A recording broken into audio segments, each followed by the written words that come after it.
तो भारतीय जनता पार्टी अपवाद स्वरूप ये सीट जीत गई। हम अभी आपको बता दे रहे हैं, फिर आपसे मिलेंगे। 10 की 10 सीटें समाजवादी पार्टी बिल्कुल भारी बहुमत से जीतेगी। अब देश का प्रधानमंत्री कहता है कि इतने वर्षों में इतनी ट्रकें निकली, उसमें 1 ड्राइवर 2 खलासी, इतने लोगों को रोजगार मिल गया। तो उन्होंने कहा ये बहुत बड़ी बात तुमने कहा, 5 लाख घटाएंगे नहीं, 5 लाख और बढ़ा करके जोड़ करके देंगे। बाबा ने आते ही एक आदेश जारी किया कि इसमें सब भ्रष्टाचार हुआ, इसकी जांच होगी। भारतीय जनता पार्टी जीत जाए, बसपा जीत जाए, मैं जीत जाऊं, आप जीत जाओ, श्याम बहादुर सपा ना जीतने पाए। अब हम आप इंटरव्यू कर रहे हैं, पीछे से कोई गाड़ी लेके 4 चढ़ जाए तो आपका कैमरा मैं और आप कहाँ रहेंगे। कि समाजवादी जो है वो जातिवादी नहीं है, जो जातिवादी है वो समाजवादी नहीं है, लोहिया जी ने कहा है। तो अगर राष्ट्रीय अध्यक्ष जी 3 सीट छोड़ रहे हैं तो कम नहीं है।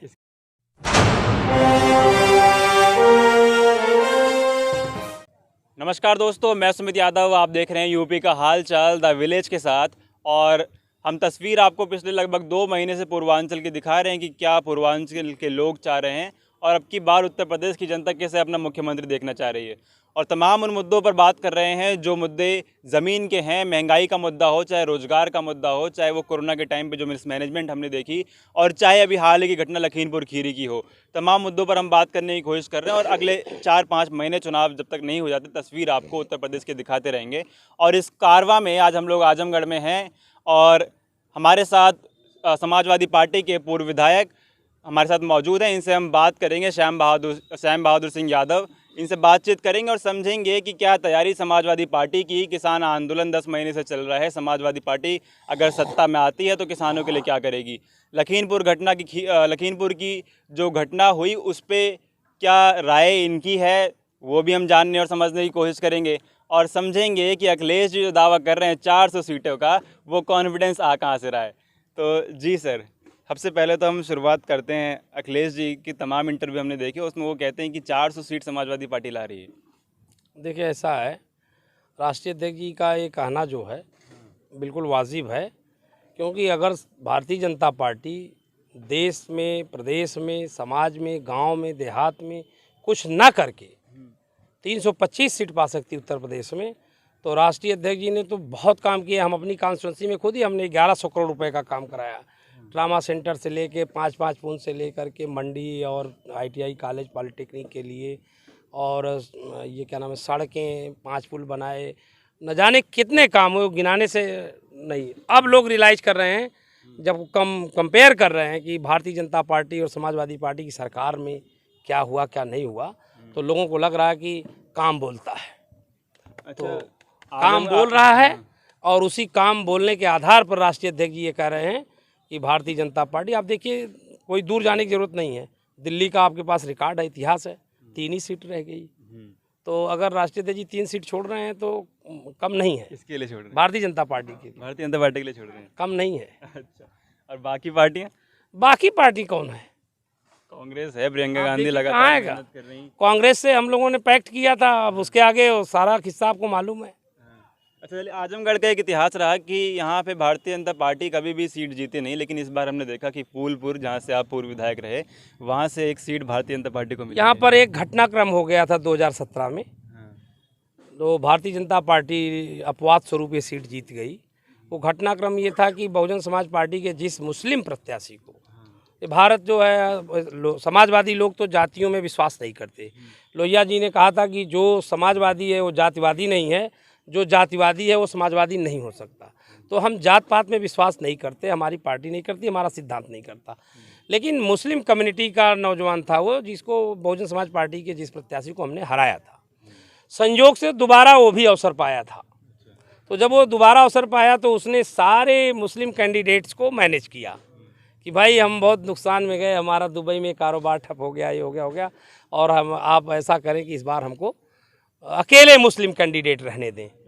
तो ऐसी मैनेजमेंट के चलते वो अकेला मुस्लिम कैंडिडेट हो गया। तो जाति का प्रवाह जो है देश के अंदर, उसका प्रवाह बना, और उस प्रवाह के कारण दोनों लोगों ने एक मिली मार, जिसे देहात में कहा जाता है, एक स्ट्रेटजी बनाई। दोनों लोगों ने, मतलब भाजपा और बहुजन समाज पार्टी ने आपस में तय किया। दोनों लोगों की बहुत अच्छी छनती बनती भी है। तो दोनों ने तय किया कि भारतीय जनता पार्टी जीत जाए, बसपा जीत जाए, मैं जीत जाऊं, आप जीत जाओ, श्याम बहादुर सपा ना जीतने पाए। इस एक इंटरनल पैक्ट के चलते उन्होंने फुलवरिया जो अरोला थाने के अंदर आता है, कॉन्स्टिट्यूंसी का है, अरोला ब्लॉक में कॉन्स्टिट्यूंसी का गांव है, वहां पर एक झूठा अपहरण का मामला बनाया। तो बहुजन समाज पार्टी के प्रत्याशी के भाई को अपहरित कर लिया गया और मुकदमा लिखा गया। ये सब प्री प्लान था और उसको 9:30-10 बजे सुबह, ये बिफोर पोलिंग नाइट का मैं किस्सा आपको बता रहा हूँ, 1 बजे का सारा जब वो फ्लैशअप हुआ 9:30-10 बजे तक सुबह, तो 9:30-10 बजे तक समाजवादी पार्टी और मैं चुनाव जीत रहा था।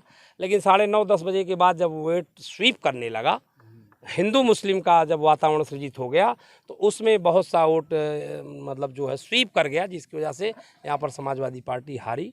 अदरवाइज यहाँ हारने का कोई औचित्य समाजवादी पार्टी का नहीं था। इस बार ये आत्मविश्वास कि हम जीतेंगे, हम 400 सीट ला रहे हैं, तो इस बार आप इससे सहमत हैं कि जातिवाद जो समीकरण लगता है उत्तर प्रदेश में, वो इस बार नहीं है? देखिए, इसके लिए बंगाल ने एक उदाहरण पेश किया है। एक जो बी टीम बनाया भारतीय जनता पार्टी ने, उस बी टीम ने महाराष्ट्र में भी सरकार बनाने में गड़बड़ी की। उस बी टीम ने बिहार में तेजस्वी यादव को भी फेल्योर किया। उस बी टीम ने कलकत्ता माने बंगाल में भी ट्राई किया। लेकिन वहाँ के लोगों को मैं बहुत बहुत आपके माध्यम से, आपके चैनल के माध्यम से धन्यवाद देना चाहता हूँ। खास करके वहाँ के जो मुस्लिम मतदाता रहे, कि उन्होंने एक स्टैंड लिया कि नहीं, हमें बरगलाने और बहलाने में नहीं जाना है, हमने एक सरकार बनानी है और सरकार ऐसी बनानी जो एस्टेब्लिश्ड है। तो उन्होंने ममता दीदी का साथ दिया। वो परिणाम आपके सामने है। वही बात यहाँ पर होनी है उत्तर प्रदेश के अंदर, और ख़ास करके हमारे पूर्वांचल में तो उनकी दाल कहीं नहीं गलनी है। आजमगढ़ में तो कोई सवाल ही नहीं है, एक तरफा पोलिंग है। और हम अभी आपको बता दे रहे हैं, फिर आपसे मिलेंगे, 10 की 10 सीटें समाजवादी पार्टी बिल्कुल भारी बहुमत से जीतेगी। तो इशारों में आप बात कर रहे हैं, वो बी टीम कौन है वो भी बता दीजिए कि कौन सी बी टीम पूरा देश जान रहा है, आप भी जान रहे हो। नाम लेने से फिर वो हम किसी के अधिकार में, हमने अभी कहा अपने भाषण में, हम अपने राष्ट्रीय अध्यक्ष के अधिकार में हस्तक्षेप नहीं करते, ये उनका अधिकार है। तो इसलिए बी टीम कहने से आप समझो हम नाम नहीं लेंगे। जनता समझ जाए ना, जनता समझदार है, जनता बहुत। हाँ, जब नेताजी से हम लोग प्रणाम करने जाते थे आज 20 साल पहले, मुझसे उन्होंने कहा कि अगर कोई राजनीतिक गूढ़ प्रश्न आ जाए जीवन में, जिसके दोस्त यार और तुम्हारी टीम के लोग जवाब न दे पाएँ, तो उस सवाल को सवेरे जनता के बीच ले जाके रख दो, 24 घंटे के अंदर 24 जवाब मिल जाएंगे। जनता इतनी जागरूक है, तुम्हें जो जवाब अच्छा लगे वो सेलेक्ट कर लेना। तो जनता बहुत जागरूक है। हम पूर्वांचल की अगर हम बात करें तो पूर्वांचल में तमाम कई पार्टियां ऐसी हैं जो जाति के पर निर्धारित पार्टियां हैं, चाहे वो संजय निषाद की निषाद पार्टी हो, ओम प्रकाश राजभर जी की पार्टी हो, पीस पार्टी मुसलमानों की पार्टी पूर्वांचल में है। तो कुछ किससे बात समाजवादी पार्टी की, पीस पार्टी के 4 MLA थे जब हम विधायक थे, हमारी सरकार थी, तो 4 में 3 वहीं टूट गए थे, समझ रहे हैं आप। तो इसलिए जो लोगों ने वोट दिया था उनको ये भरोसा है कि इनको हम वोट भी देंगे, टूट जाएंगे, बिखर जाएंगे, बिक जाएंगे। तो ऐसा किसी दल पर कोई वोट करने के लिए रवादार नहीं है, जिम्मेदारी नहीं लेगा ऐसे किसी छोटे दल को वोट देने के लिए। हाँ, ये ज़रूर है कि राष्ट्रीय अध्यक्ष जी की जो स्वीकारता, जो उनकी ग्राह्यता समाज के अंदर बढ़ रही है, जो हर जाति संप्रदाय में बढ़ रहा। अभी आप देखोगे मीटिंग में कितने लोगों ने ज्वाइन किया, मौर्य दलित लोगों ने ज्वाइन किया। इस तरह से हम जितना भी कार्यक्रम कर रहे हैं, 10, 20, 25 लोग हमेशा अच्छे लोग ज्वाइन कर रहे हैं। अभी जो ज्वाइनिंग उसमें यहाँ के वर्तमान BDC भी ज्वाइन किए। तो मेरा कहने का तात्पर्य कि सारे समाज के अंदर राष्ट्रीय अध्यक्ष आदरणीय अखिलेश यादव जी की स्वीकारता बढ़ रही है, उनकी ग्राह्यता बढ़ रही है। उनका जो मतलब जो उनके क्या कहता हूँ, मतलब जो उनकी सौम्यता है, जो उनकी शालीनता है, जो उनकी ईमानदारी है, जो उनकी निष्ठा है, जो उनका विज़न है। आप देखिए कि जहाँ पर उन्होंने हमारे क्षेत्र में करोड़ों रुपए का ट्रामा सेंटर 100 बेड का दिया, वहाँ पर उन्होंने रिवर फ्रंट भी बनाया। जहाँ पे उन्होंने रिवर फ्रंट बनाया तो वहाँ पे कैंसर इंस्टीट्यूट भी बनाया। अगर कैंसर इंस्टीट्यूट बनाया तो पुराने लखनऊ को फिर से नवाब को जैसा बना दिया, पुराने लखनऊ को नवाबों जैसा बनाया, तो नौजवानों के लिए स्टेडियम भी दे दिया। बताओ 70-75 साल में कोई स्टेडियम नहीं बना राजधानी में। ये सब मेट्रो दे दी राजधानी को, ये कोई और जो उनका विज़न है, लोग समाज जनता ये महसूस कर रही कि अखिलेश यादव बहुत ही विजनरी नेता हैं। और ये प्रदेश ही नहीं, देश इसको महसूस कर रहा है कि राष्ट्रीय अध्यक्ष हमारे जो हैं आदरणीय अखिलेश यादव जी, वो बहुत विजनरी नेता हैं। उनका विज़न बड़ा है, वो प्रदेश और देश को तरक्की पर ले जाएंगे। इसलिए लोगों की आस्था और विश्वास उनके प्रति बढ़ रहा है। और जब विश्वास बढ़ता है तो वोट बन जाता है। उसी के भरोसे पर वो 400 सीट लाने की बात करें, और उसी भरोसे पे मैं भी कह रहा हूँ कि यहाँ 10 सीटें जीते जाएंगे और भारी अंतर पर जीती जाएंगी। तो अभी शिवपाल जी का बयान कल का है कि अखिलेश जी अगर 400 सीटों पे चुनाव लड़ेंगे, अगर हम 403 पे चुनाव लड़ने लगे तो हश्र बुरा होगा, ये शिवपाल जी कह रहे हैं। आप देखिए, ये जो हमारे राष्ट्रीय अध्यक्ष जी का विषय है, मैंने आपसे कहा कि मैं किसी भी स्तर पर किसी के अधिकार क्षेत्र में हस्तक्षेप नहीं करता। यह प्रश्न हमारे राष्ट्रीय अध्यक्ष जी का है। अगर ये प्रश्न आप समझते हैं कि मुझसे है तो मैं इसका जवाब दे सकता हूँ, पर ये प्रश्न मुझसे नहीं है, ये मेरे राष्ट्रीय अध्यक्ष है, तो इसका जवाब मेरे राष्ट्रीय अध्यक्ष जी दे तो अच्छा है। तो अब हम आगे बढ़ते हैं, क्योंकि जो ज़मीन के मुद्दे हैं उन पे हम बात कुछ करने की कोशिश करते हैं, क्योंकि 2021 चल रहा है, जातीय जनगणना होनी थी और उसका मुद्दा पार्लियामेंट में उठाया गया। तो समाजवादी पार्टी जातिगत जनगणना को लेके किस तरीके से बात कर रही है, क्योंकि एक सवाल मेरे मन में और है, इस जवाब के बाद मैं पूछूंगा। मैं व्यक्तिगत तौर पे भी और समाजवादी पार्टी भी हमेशा इस पक्ष में। आप और हम पैदा नहीं हुए थे तब संयुक्त सोशलिस्ट पार्टी बनी थी। उस समय नारा लगा था कि सन सोपा ने बांधी गांठ और पिछड़े पाँव 100 में 60। तो 100 में 60 का आंकड़ा आज से 35-40 साल पहले था, और आज भी अगर आप जनगणना पर जाएंगे तो 52-54% से अधिक हमारी ही पॉपुलेशन, हमारी मतलब मोस्ट बैकवर्ड की पॉपुलेशन है, बैकवर्ड की पॉपुलेशन है। और जो 2011 में जनगणना हुई, जनगणना हो अच्छी बात है, हम उसके इसमें नहीं जाते कि हो ना हो, हम तो सिर्फ इसी पर कह रहे हैं। हमारे माननीय नेताजी भी, हमारे माननीय राष्ट्रीय अध्यक्ष जी भी, माननीय धर्मेंद्र जी, तमाम हमारे नेताओं ने, हमारे पार्लियामेंट के राज्यसभा के तमाम सांसदों ने बार बार कहा कि जो 2011 में जनगणना हुई उसको पटल पे रखिए, उसको पटल पे रखिए। तो सरकार क्यों नहीं रखती पटल पर? 11 में जनगणना हुई, पहले उसे तो बता दे कि कितने कौन हैं। जनगणना कराती रहे, हम उसको मना नहीं करते, हर 5 साल पे कराए, हर 10 साल पे कराए, जो मानक बनाए कराए, पर जो कराया हुआ है उसको तो रखे इस पटल पे, पूरा देश तो जाने कि देश में किसकी कितनी आबादी है। तो फिर ये सवाल है, क्योंकि जो मैं बात कर रहा था कि सभी लोग कहते हैं कि ओबीसी, एससी, एसटी और माइनॉरिटीज़ को मिला के 90% होते हैं, 85% होते हैं, 90-85%। बाकी के 10-15% जो जनरल कैटेगरी के हमारे देश में लोग हैं।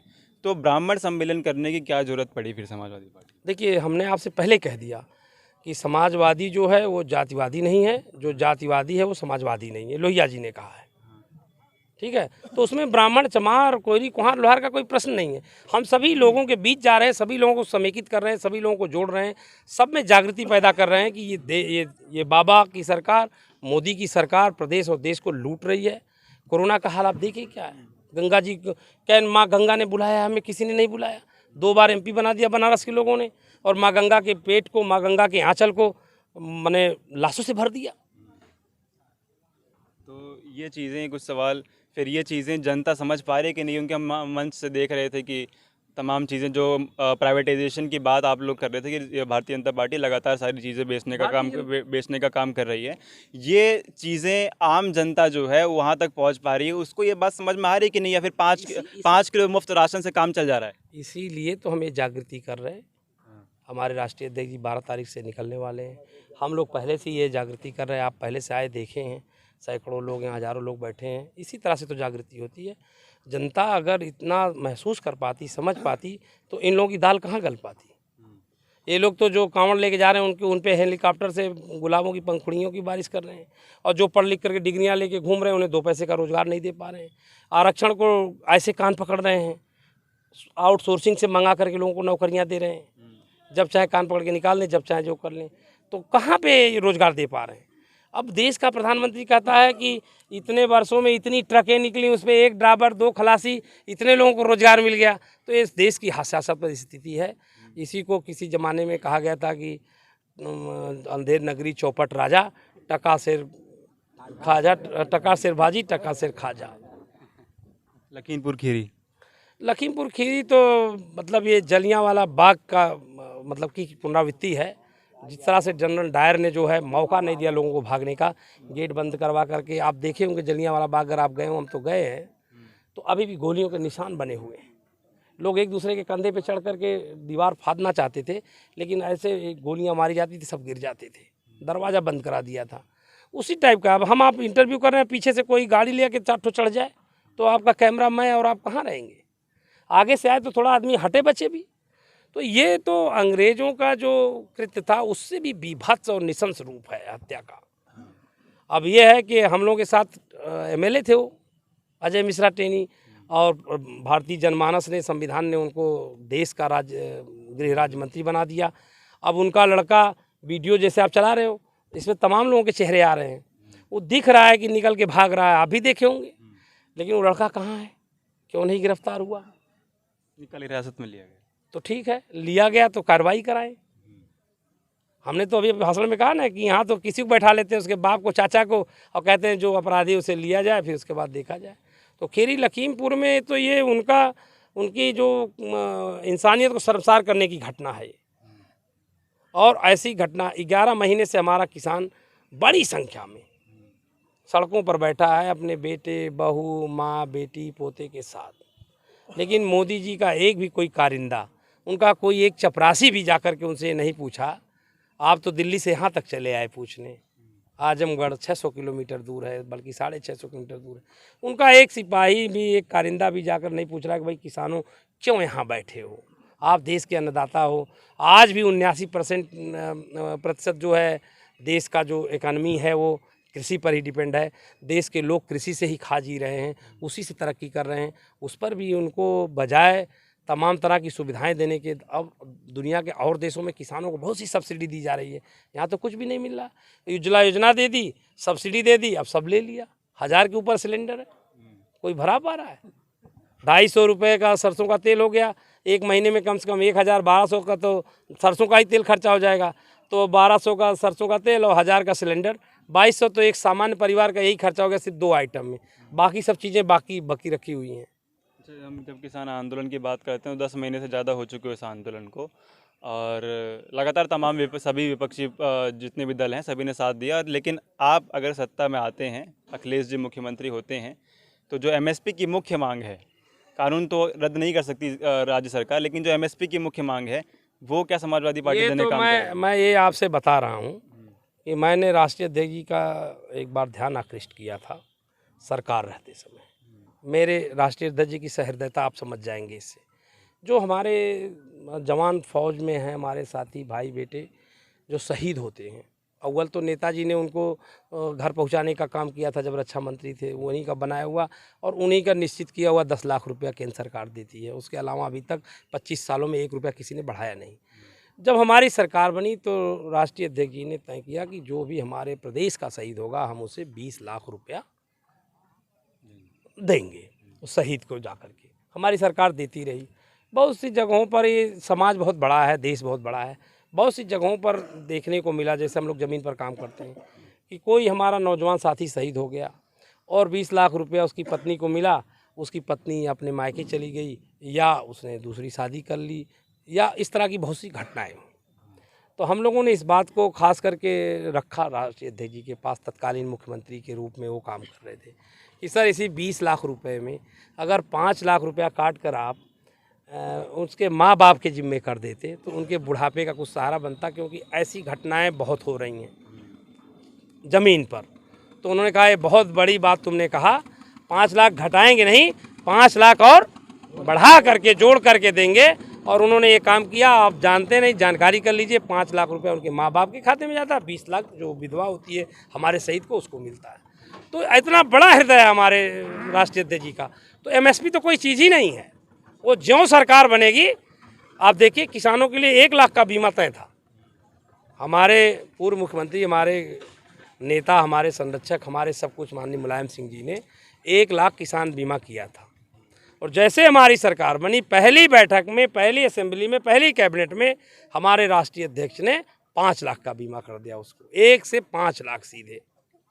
तो वो क्या उनका विज़न है, कैसे काम करना चाहते हैं, वो समझ पाना आम लोगों के लिए बहुत मुश्किल है। बहुत विजनरी नेता हैं और मुझे पूरा विश्वास है कि आने वाले समय में सारे लोग उनके साथ खड़े होंगे और दुनिया का 6वां-7वां देश उत्तर प्रदेश और देश का 1/5 भाग की आबादी उत्तर प्रदेश अपने स्वर्णिम चरमोत्कर्ष पर जाएगा।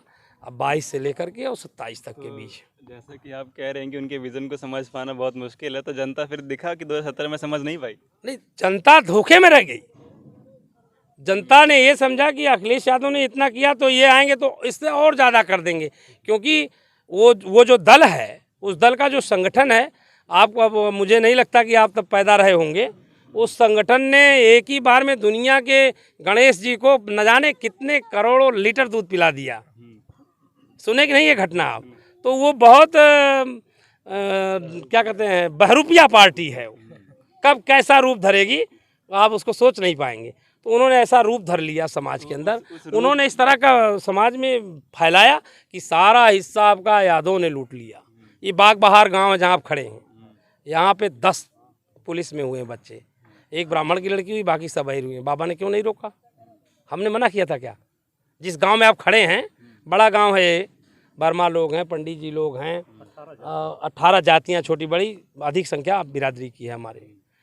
अब उसमें एक पंडित जी की लड़की हुई है और बाकी 9 सिपाही जो है वो यादव के हो गए। बाबा ने क्यों नहीं रोक लिया? अभी देखो आप IAS का रिजल्ट आया, बाबा ने क्यों नहीं रोका?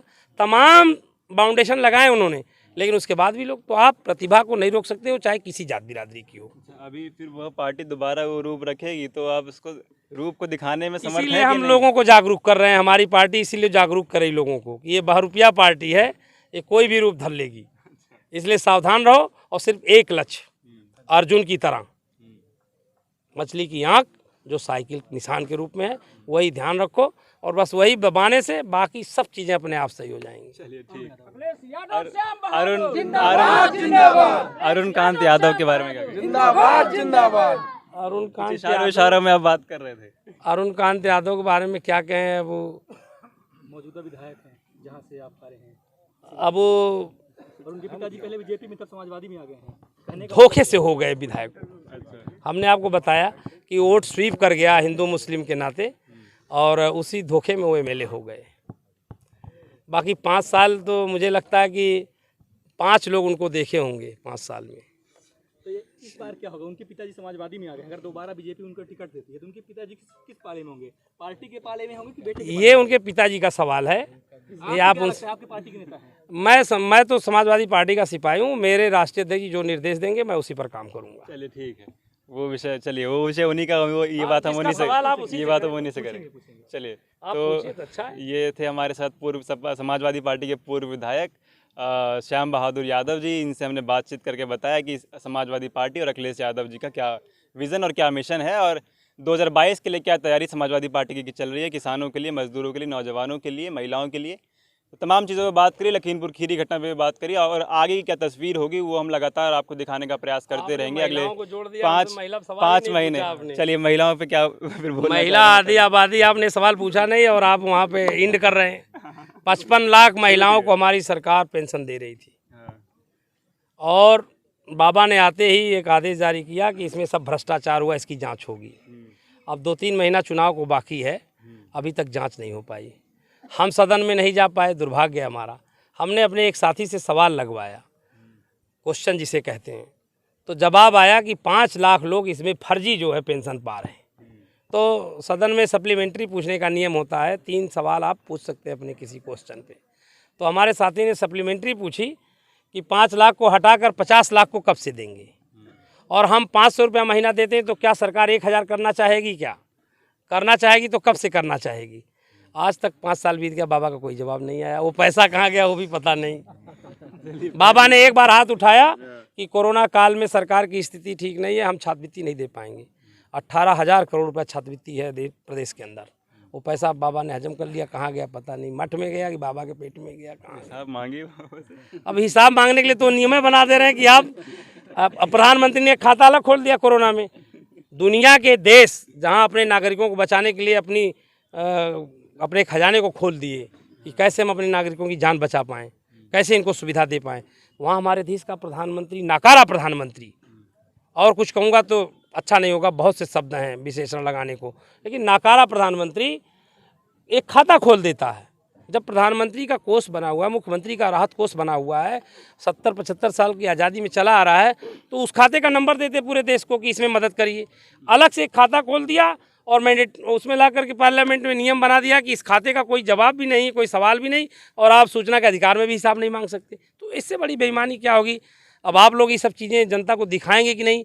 जब आप दिखाएंगे नहीं तो हमारी बात जाएगी नहीं, अखिलेश यादव की बात जाएगी नहीं, समाजवादी पार्टी की बात जाएगी नहीं। जब हमारा परसेप्शन ज़मीन पर नहीं जाएगा तो वो हेलीकॉप्टर से फूल गिरा करके कामयाब होने में आसानी पा जाते हैं। तो आप लोग ये चीज़ें जनता तक पहुंचाइए कि वास्तविकता क्या है। तो एक सवाल फिर और, क्योंकि जब प्रधानमंत्री की बात करते हैं तो 24 का चुनाव भी बहुत ज़्यादा दूर नहीं है। अखिलेश यादव उस होड़ में आगे रहेंगे क्या, या फिर प्रधानमंत्री का चेहरा विपक्ष का, अपोजिशन का कोई और होगा? अब ये बड़ा सवाल है। मैं समझता हूँ कि मैं अभी व्यक्तिगत रूप से आपकी मैं समझता हूँ मैं अभी उस योग्यता में राजनीतिक रूप से नहीं हूँ, लेकिन मैं ये ज़रूर कहना चाहूँगा कि अगर आपने बहुमत की सरकार बना दी अखिलेश यादव की और 22 से 24 तक उनके विज़न का काम करने को मौका दिया, तो मुझे पूरा विश्वास है कि उस होड़ में हमारे राष्ट्रीय अध्यक्ष जी जरूर रहेंगे। अब वो नंबर कौन सा रहेगा ये समय बताएगा। प्रधानमंत्री का चेहरा होंगे, वो नंबर कौन सा रहेगा ये समय बताएगा। चलिए ठीक है। तो सारी बातें आपने सुनी। पूर्व विधायक समाजवादी पार्टी से श्याम बहादुर सिंह यादव जी हमारे साथ मौजूद थे। तमाम मुद्दों पर हमने बात करने की कोशिश करी और क्या तस्वीर आने वाले समय में इन 5 महीनों में दिखाएंगे उत्तर प्रदेश की क्या तस्वीर है और उत्तर प्रदेश की जनता किसे अपना मुख्यमंत्री देखना चाह रही है और जो मुद्दे ज़मीनी हैं उन पर बात करने की कोशिश कर रहे हैं। तो फिलहाल ये वीडियो मैं यहीं ख़त्म कर रहा हूँ। आपसे मुलाकात होगी किसी और वीडियो में, किसी और जगह से, कुछ और लोगों के साथ। तो जुड़े रहें हमारे साथ, देखते रहें द विलेज। तब तक कि नमस्कार, खुश रहें, स्वस्थ रहें।